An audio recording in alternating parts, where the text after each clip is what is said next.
Palworld 1.0 just dropped, and Pocket Pair didn't hold back. We're talking 73 brand new pals, a whole new zone, and honestly, I'm standing on one of them right now. Let's get into it before you head in blind. First stop, the starting fields, because Pocket Pair snuck a few new faces right into the tutorial zone. Meet Paparite. You'll trip over this one in your first 10 minutes. Its partner skill, Best Boy, gives you a flat 10% melee damage boost while it's in your party. Doesn't stack, so don't bother running too. Handy little lumberjack too. Then there's Cloy, a grass type that's basically a base management cheat code. Its Happy Clover skill bumps every other pal's gathering suitability by 1 tier just for having Cloy at home. And if you like the original Tanzee, say hello to Tanzee Ignis. Same early game spawn, same jobs, but now it's packing a literal fire assault rifle when its skill triggers. Small upgrade, big attitude. A lot of 1.0's roster isn't brand new pals. It's elemental remixes of pals you already know, and some of these variants completely outclass the originals. Take Univolt Crystal. The base Univolt is an electric specialist. This ice version swaps the whole kit, boosting attack by 5% while mounted instead of buffing electric weak point damage. Totally different playstyle wearing a familiar face. Same story with Woolypop Terra. She drops a caramel cotton candy item you won't find anywhere else, and her hunger reduction passive got buffed to minus 15%, up from the original's minus 10%. Polarop Terra keeps the signature high-speed slope slide but now hits an even nastier top speed. And Beakon Crystal trades lightning for ice, letting you mount up and rain frost damage from the sky instead.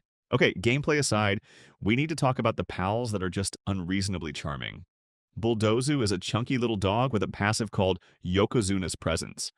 Ride him around and you and your team shrug off 15% of incoming electric damage, plus full immunity to electrify status. He's a tank with a wagging tail. Muffly is basically a snow puff with legs, and its fluffy flutter skill boosts your capture rate against anything frozen. Genuinely useful if you're farming ice-type pals. And Whisp only shows up at night, but its death-cheating feline skill is a sleeper hit. Land a back attack capture bonus, and Whisp cranks your odds even higher. Great for anyone still running around with the starter sphere. Here's the catch. Most of these new pals aren't just wandering around the main map. Pocket Pair built an entirely new zone called the World Tree, and it's stacked with exclusives. But you can't even get there until you've cleared every tower boss on the main map, including the new one.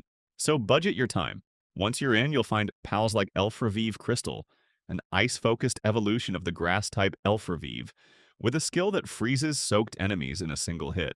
Petalia Ignis is in there too, a fire remix that heals 80% of your HP instead of the original's 75%, and grants immunity to ivy-covered status on top of it. Dualith Noct is one of the standout finds, a dark laser-firing riding pal that only spawns in the World Tree's icy stretch, unlike its grass laser sibling Dualith, which sticks to the main map. And if you want a genuinely game-changing base pal, hunt down Tetro Primo. It mines like a machine and, while in your party, boosts the durability of every weapon and piece of armor you're carrying by a staggering 80%. A chunk of the new roster is boss exclusive, meaning you'll never just stumble into one in the wild.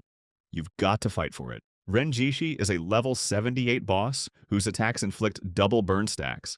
Agodron, a level 79 mining specialist, makes you and your party immune to stun and slashes explosive damage by 60%.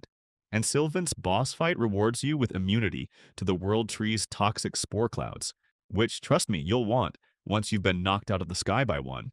Keep an eye out too for Celestia Noct, Moldron Crystal, and Idolon, all boss tier variants hiding in different corners of the new zone, each one reworking its base forms kit in a meaningful way. Now, without spoiling the plot, there's a story-locked pal called Panthalus that you only unlock after finishing the full main questline. No work suitability on this one. It just patrols your base from the sky and bombs anyone dumb enough to attack you. It's less a farmhand and more a personal air force. And past that, there's an endgame boss fight involving Astralam and Astralum that I'm not going to spoil here. Just know it's a genuine finale, and it's a great reason to actually finish the story instead of ignoring it for base building. That's the whirlwind tour of Palworld 1.0's new pals, from the ones you'll meet in your first 5 minutes to the ones locked behind an entire questline. Which one are you hunting first? Drop it below and I'll see you in the next one.